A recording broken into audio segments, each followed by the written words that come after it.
We're continuing back. We had music with the minister, and we're going to continue back today with the Understanding the Real Jesus series that we've been in. We actually started this one before COVID hit, then we stopped it because we had the COVID break, and now we're kind of getting back to this one. And so what we're doing is looking at how we can be imitators of Christ, that we are to be imitators of Christ, because if you look at 1 John 2:6, it very specifically says this: those who say they live in God should live their lives as Jesus did, all right? In Philippians 2:5, it says, you must have the same attitude that Christ Jesus had. So what you see here very clearly is we are to be imitators of Christ, that we're supposed to look like him. Now, in order to do that, though, we have to know who he actually was and what he was actually like. And where I've been telling you is, this gets a little more complicated. It sounds like it would be a simple thing, but it's a little more complicated because he gets painted in so many different ways in our culture that it can get confusing knowing who he really is and how he would react to different circumstances. But what we're doing in this series, we're just going back to New Testament writings. And we're re-looking at them to get an accurate portrayal of who Jesus actually was, to see how he interacts with the world and the people around him in that world. So once we have that perfect picture, we then have a perfect example that we can follow ourselves, so we can actually imitate the real Jesus. So that's what we're doing. So what we're going to do today is we're actually going to start off with a little game that we're going to play. So the way this game is going to work this morning is this. I'm going to show you some pictures here in a minute. We're going to throw you up a picture, and what I need you to do is identify how you would label that person in one word. Okay? So one word of how you would identify that person. Now, you don't need to yell it out. Just get it in your brains. I'll give you a second. Get a word that you would say describes that picture you're seeing of that person. And then I'll give you about 2 to 3 seconds. Then I'll put up the answer, my answer, which is obviously the correct answer. So then I will give you my answer, and we'll see if you get the same thing I did, okay? Now, there's 8 of these, so each one you get right, or you feel like what you thought in your head was pretty close to what I had, just keep them on your hands so you remember how many you get right, okay? So as each one you get right, you just keep going. Just so you know, I know this is anticlimactic, but I'm going to get all 8 right. But for the rest of you, I don't know how many you'll get, all right? So here we go. Picture number 1. Boom. So you got about 3, 2, 1. All right, how many of you thought, Annie, go to the next one, sad? How many of you said sad? Okay, so if you thought sad or something very similar, put one, you got one right, okay? That's how this is going to work. So we have 7 more of these. Okay, here's the next one. All right, and the answer is tired. Might have went with exhausted or whatever, but tired, so if you got that, go too, okay? Here's the next one.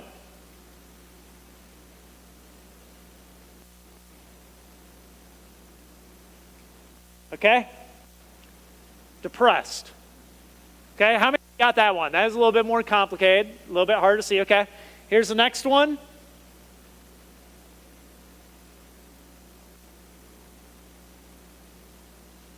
All right? Broken. Okay? Someone broken. Here we go. Next one. We've probably all been here at some point. Frustrated. Annie, you jumped the gun a little bit there. You went with frustrated right away. Here we go. Here's the next one.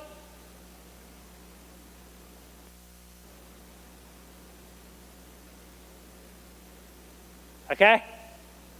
Homeless. Now, that's not necessarily an emotion or anything but homeless, so I thought that one would just pop in. Okay, we got 2 more. Here's the next one. Now, this one's going to be a little more complicated. So some of these I went into Google, typed in the thing I was looking for, and these are pictures that popped up. So this one I thought fit, but this could be a little more complicated. This one, abused. Okay, abuse. Kids that have been abused or something and just finding comfort in each other. Okay, and the last one.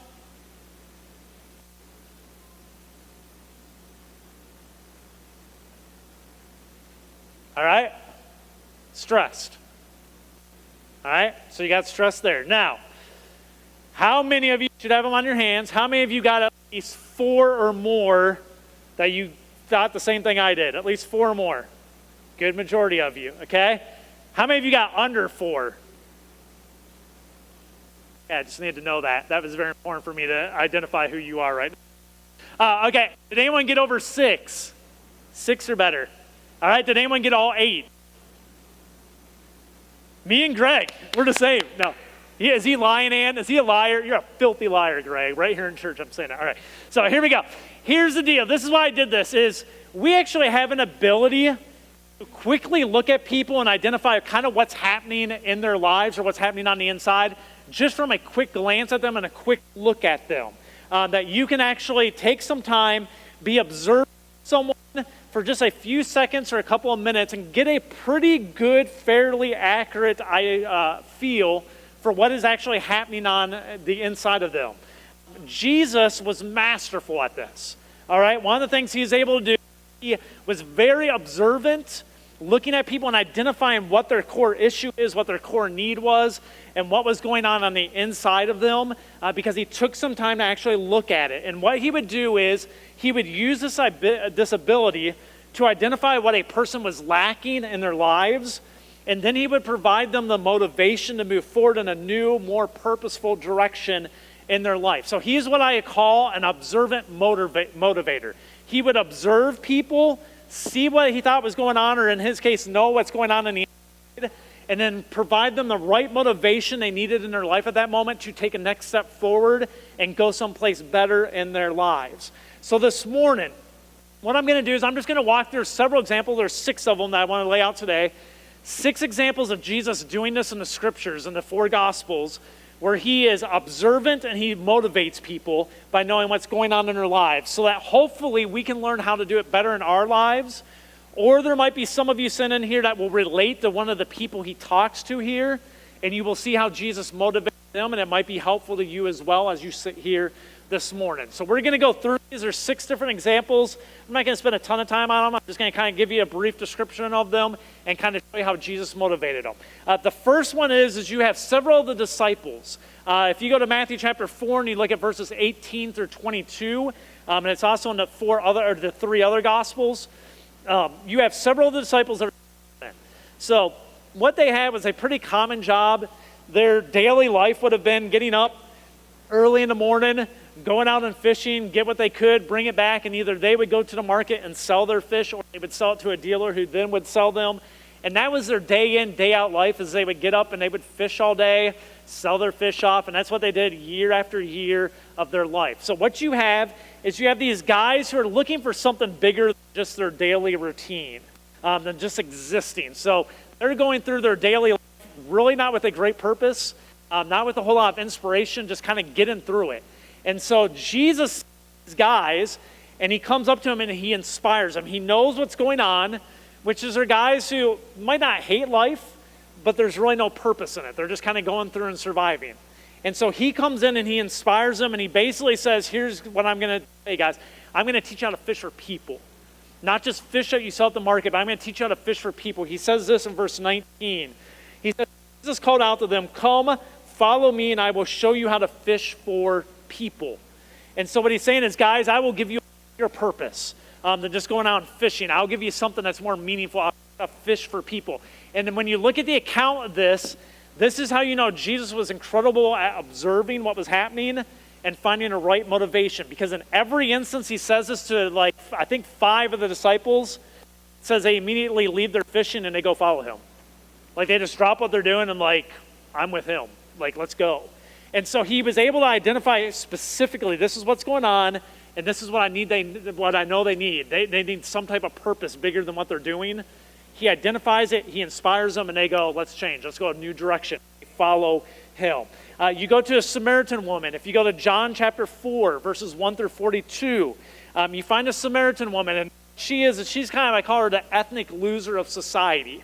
And what I mean by that is the Samaritans were living in a Jewish society, and in that society, Samaritans were looked down upon as kind of dogs, as half-breeds, as nobodies. They weren't regular humans, and they were just to be kept over there. And so there's a Samaritan woman, and Jesus goes into a Samaritan region, and he's a Jew. So they would have been very prestigious. Those are the Jews. Those are the people of God. We're nobodies. So he goes outside this village, and he's sitting at a well. And midday, this lady comes out midday, and she comes out to him, and she's going to get her water. And as Jesus is there, he strikes up a conversation with her. And what he finds out fairly quickly is this is a woman who's pretty demoralized, and she's just looking for acceptance. Because she talks about the Jews as being the Jews can worship God, but we have to worship over here. And the Jews know God, and God loves the Jews, but he doesn't really care about us, and we're just over here. And Jesus, through observation, just having a conversation with her, figures out pretty quickly, sorry, I missed my notes up here, figures out pretty quickly that she is lacking self-worth and acceptance. So in this conversation, what he finds out too, she's had 5 different husbands. She's currently living with a guy, and he reveals that to her, that he knows this of her. So if you know people in general, if you've had 5 husbands and you're living with a guy, you probably are dealing with some self-worth issues. Okay, that's kind of a thing that you kind of know working with people, that you're someone that has a hard time looking and finding value in yourself. So Jesus discovers this, and here's what he says in verse 23, as she's talking about God doesn't really let us worship him and we don't know who he is. He says this, but the time is coming, indeed it is here now. So he's going, a time's coming, and it's actually right now, when true worshipers will worship the Father in spirit and truth. Now here's what's interesting. He doesn't say when Jews will worship the Father in spirit and truth. He says when true worshipers. So he's changing who can actually worship God. And he says, the Father is looking for those who will worship him that way. And what Jesus does is he inspires her and says, you know what? You have value in God's eyes. That you Samaritan woman who've had the 5 husbands and now you're living with the guy, you have value in God's eyes. You're not an outcast. You're not someone who can't know God. You're not someone that just needs to be put over to the side and you're just a dog to society and you have no value to anybody. You have value, and you have value to God, and you can worship God just like those Jews. God sees no difference between the two of you because what he's looking at is your heart. And so Jesus inspires this woman to say, hey, you have value, when she has no self-worth. And if you follow the story, she goes away and she goes back into the village and she starts bringing people out of the village to come see this Jesus. Because she's going, you got to come see this guy. He knows everything about me, and yet he still loves me, and he says I still have value. And so she's stunned by that, and she brings people out of the village to come hear Jesus. And he stays in that village for 2 days teaching the people about who God is and how much God loves them. All right?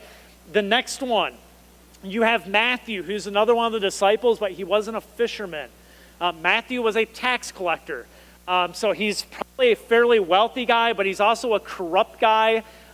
You know this if you've been here before, but the tax collectors back in Israel at the time are people who were Jews who partnered with the Romans to take money from you. So it would be like China, I always use, comes and takes over the U.S., and they start taxing you. I say, you know what, I'll work for the Chinese government so I can take your money. The government says I need to take $100 from each of you a week. And the way I pay myself is then I can charge you whatever I want. So instead of the $100, I start going, you all owe me $175 a week. And I have the Chinese government backing behind me. So you give me the 100, give 100 to the Chinese, and I keep 75 for me. And that's how I make my living, is stealing your money, and I live off of the money I steal from you. And so the tax collectors back in the day were seen as traitors to their people, and they were usually wealthy because they were stealing all of your money. Would you love them? No, you would hate their guts. So in their society, they were hated. So that's who Matthew is. He's a hated tax collector. And his thing was this. I kind of get a sense from Matthew, he was looking for a purpose in his life beyond just money, acquiring money and just having wealth. And so he was looking for some type of purpose beyond that, and Jesus knew that. And so what Jesus does is Jesus comes to him and says, basically, hey, I can use you. Even you, the corrupt tax collector who all the Jews hate, I can actually use you for a purpose in my kingdom. Here's what he says. Verse 17, he says, healthy people don't need a doctor. Sick people do. I have come to call not those who think they are righteous, but those who know they are sinners. So what you find is Jesus knew, Matthew knew who he was. Matthew knew I was robbing the people. Matthew knew he was a traitor. Matthew knew that he was a sellout to his own Jewish community. And Jesus comes to him and says, you know what? But I can still use you. You're looking for some purpose bigger than your cash and acquiring money.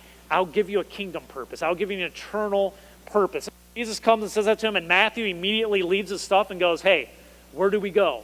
How do I follow you? And so you see this guy who is going, I'm wealthy, but I'm missing something. And Jesus goes, I can use you.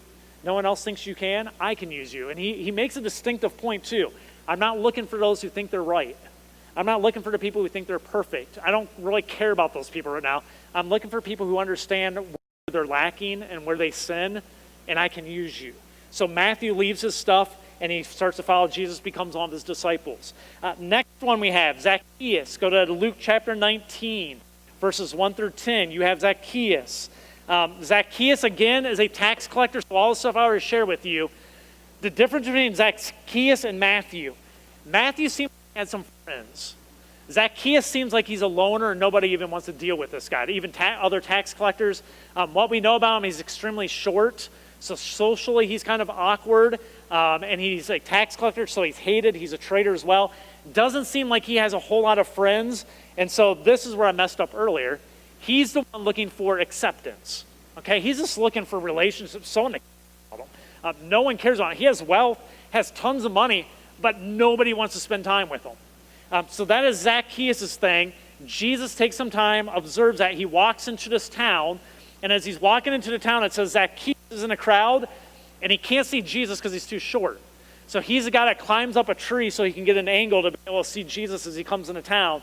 And here's what Jesus says to him. Basically, Jesus lets him know, Zacchaeus, I see you. No one else sees you. I see you. I know you exist. Here's his words in verse 5. He says, when Jesus came by, he looked up. Understand, there's a huge crowd around. When Jesus came by, he looked up at Zacchaeus in this tree, and he called him by name, Zacchaeus. He said, quick, come down. I'm a guest at your home today. Jesus makes a very clear point. Zacchaeus, I know exactly who you are. I'm going to call you by name, and I'm coming to your house. You have value to me. I know who you are. No one else does. I do. I see you. All right? And it motivates Zacchaeus. If you follow his story, Zacchaeus, after having dinner with Jesus, gets up and declares to Jesus, he says, if I've cheated anybody of their money, I'll give them back 4 times what I took from them. So basically he declares, I will give all my wealth away, and I'll give it back to the community. I'll just give it all away because I found you, and you see me. And it changes his entire life moving forward. The next one, the woman caught in adultery, John chapter 8, verses 1 through 11.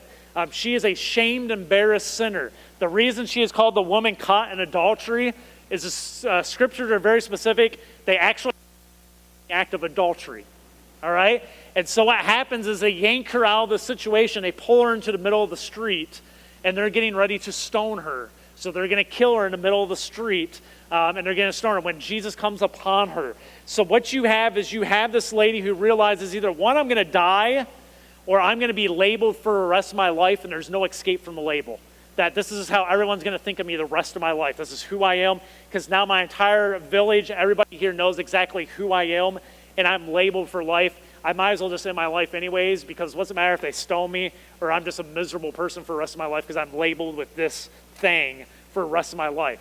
Jesus walks into the town when this is happening to her, and he comes in, and it says he kind of goes over, and he doesn't even say anything. He actually sits down around her, and he starts drawing in the sand. And all the scriptures say, it doesn't say what happens, it just says one by one people leave. Now the speculation is, because it talks about one by one they leave, that he potentially started writing their sins in the sand. And he might have been Bill, liar, okay? Rick, thief, whatever. And he's writing them down, and as these people see these things, they kind of go, oh, that's that guy. and they take off. And he does this, and it says eventually everyone leaves, and it's just her and Jesus sitting in the middle of the street. And what you see from Jesus is his inspiration to her is this: you can have a new start. Okay, you don't have to be labeled with this the rest of your life. If you come to know me, you can have a new start. Here's what he says. Then Jesus stood up again, and he said to the woman, where are your accusers? Didn't even one of them condemn you? Because they've all left. And she says, no, Lord. And then it says, and Jesus said, neither do I. Go and sin no more. So Jesus goes, I don't condemn you. I'm not going to label you for the rest of your life because of what you just got caught in. Here's the deal, though. Go and sin no more. Change your life. Take a different path. Do something different with your life. I can still use you, And you don't have to be defined by that label in my eyes for the rest of your life. You still have a purpose. I still have a plan for you. And he inspires her. The last one I want to bring up, John the Baptist. Okay? John the Baptist is referred to as the greatest living person of Jesus Christ. All right? So you have John the Baptist, but John the Baptist at this stage in his life in Luke chapter 8, verses 18 through 23, he is the guy that kind of foreshadowed Jesus. He set the tone, kind of set the road and built the road for Jesus to walk down is the best way to describe him. John the Baptist has been arrested, and he knows he's going to be executed fairly quickly. Shortly after this passage, he's actually beheaded, and so he is going to die shortly. While he's in jail, he starts to lack confidence and faith, and he starts to doubt, is Jesus who he says he really is? Is this Jesus really the Messiah, the one that was supposed to come? So what John does is he has disciples like Christ does, and he sends a couple of his disciples to go ask Jesus and say, hey, John wants to know, are you actually the Messiah? Are you actually the Christ? Now, here's the thing. At some point in his life, he knew exactly who it was because John the Baptist is the one that baptized Jesus. He saw the Spirit descend on Jesus. He heard God's voice say, this is my Son, who I'm well pleased. At some point in his life, he was solid, rock stable in his faith. But now at this point, he's doubting it all and going, I just don't know. Now, here's the thing, and this is why I put John in here. Have we not all been there before? Even as believers in Jesus Christ, there's times you doubt. There's times that you have weak moments where you start going, is this all real? Was he the Son of God? Is this who he said he was? Is this worth following? Okay, that's where John was. Jesus understands this because he's observing everything, and his inspiration is this. Go back to the evidence that I am the Messiah. I'll give you evidence. And here's what he says in verses 22 and 23 to John's disciples. He says, then he told John's disciples, go back to John and tell him what you have seen and what you have heard. The blind see, the lame walk, those with leprosy are cured, the deaf hear, the dead are raised to life, and the good news is being preached to the poor. So Jesus' inspiration is, hey, John, you're struggling. Here's the deal. Let me give you evidence. Okay? For us, we have Scripture, all right, that we can look at firsthand witnesses that write about Jesus Christ, that we can go back and study and look at and have evidence to go, yeah, he was who he said he was. And so the same thing that he gave John, he gave us through the Scriptures, through having his word to be able to look at, to reconvince ourselves when we struggle. Here's evidence that we know that he is who he said he was. All right? And so that's how he inspires John, and that gives John the motivation to then tell his disciples, go follow him. So you don't need to be around me anymore, go follow Jesus. That's the Messiah. So John actually tells all of his guys, leave me alone and go follow Jesus. And then shortly after that, he is beheaded. Here's the thing. There are a lot more examples of this in the New Testament, of Jesus observing someone and what they were lacking, and then providing them the inspiration that they need to be motivated to move forward in a different direction, a better direction in their life. And we need to work on being able to do the same things if we want to be imitators of Jesus in our lives. We have to take the time and we have to make the effort to be observant of the people around us and see what they are lacking, and then find ways to motivate them to something better. Some of you get to do this on a regular basis. I'm thinking of like John and Carrie and Molly, and some of you that are teachers in here. This is part of your trait, is it not? Like this is part of your habits, is you have to look at your students and you realize when something's wrong and you try to motivate them, you try to care for them. This is a trait we all need to learn in our lives, whether we're teachers or not. This week I had an instance of this. At the funeral on Thursday when we went to Graveside, at the funeral for Craig there, is we were waiting outside. Once we all got there, it was like an hour and a half or something to get all the parked in the cemetery and everything and for everyone to get together. I was in the third car, so I was one of the first ones to get there because they wanted to make sure I got there on time. So I was in there and it stood outside for like an hour and 15 minutes, and every once in a while I go over and act like I had to talk to Christy so I could put my head in the car and get air conditioning on me. So I was like, oh, it's so nice in here. So that's what I was doing. But while we were there, you got a picture of the scene. I have some of the pictures on Facebook, but we're at the graveside, and an hour and a half of people showing up. There are thousands of people there, thousands of police officers, and everybody is dressed, okay? So everyone's in suits, everyone's dressed up to their best. And I noticed while we're there hanging around and stuff like that, there's two guys standing over where the hearse was next to these bushes. And they're in just gray, like beat up shirts and beat up pants. And if you've ever been to a funeral graveside before or whatever, they're the guys who basically, when they bring the casket out, they're the guys that hold the cart underneath and they get down on the ground so the cart doesn't move. And they get down on their fours and they hold it and then they help move the thing. And then they eventually, when you leave family and all, they're the ones that fill everything in, okay? So there's these two guys that look like they haven't showered today, and they're a whole hour and a half or so with us, and they're just standing by bushes. And everyone's dressed up, okay? Midway through this, I noticed this, and I'm just thinking in my head, I feel bad for these guys, because can you imagine how uncomfortable a situation that has to be? Is you're around thousands of police officers, you're around thousands of other people all dressed in suits, and looking nice and stuff like that, and you're in these raggedy clothes, dirty, and stuff like that, and God started to put something on my mind. I was just like, I need to go say hi to them just so someone talks to them, because no one talked to them. They're literally against two bushes, and they just sat there like this for an hour and a half, never moved, just sitting there like that with their heads down. I'm like, these guys, this is terrible. So I actually went over and I was like, hey guys, and they like look up at me and I'm like, hey, and I'm like shaking their hands. I'm like, what's your name or something? And they wouldn't even tell me their name. They had their name on their shirt, so they pointed to their name. So, and their names were Alan and what was the other one? Alan and Tim. So he's like, oh, Alan. And I've like looked over and I'm like, and Tim. And they're like, yeah. I'm like, how you guys doing? They're like, it's pretty hot out here. I'm like, yeah, tell me about it, man. So I spent probably no more than 30 or 45 seconds just talking to them, getting to know their name, just said I was a minister and all, and glad they're out here, whatever, had a small little conversation with them. And then I just said, hey, God bless, guys. Thanks for doing what you're doing and stuff like that. We all appreciate it. And I just walked back over and I had other people to talk to and stuff like that while we were there. So get done with all that. We get done with all the family stuff. As I'm leaving the cemetery, I go walking out, and there's two guys. As I'm walking by them, they go, hey, sir, God bless you. And I was like, oh, you guys too. Have a good day or something. And you're just going, that little simple thing, you don't know what it did for them. Okay? Taking that simple little time, because I sat there and went, this has to be horribly uncomfortable for them. So I observed.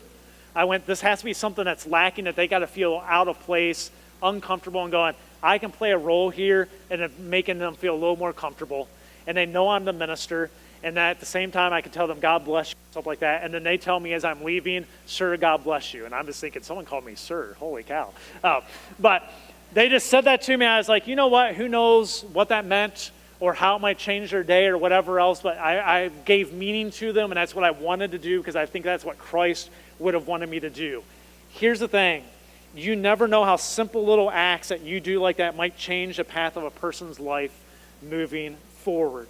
We are called to be like Christ, which means we are called to be observant motivators just like him, so that maybe, just maybe, we can change someone's life in a new direction that's better than the one they're currently in. Would you pray with me? Heavenly Father,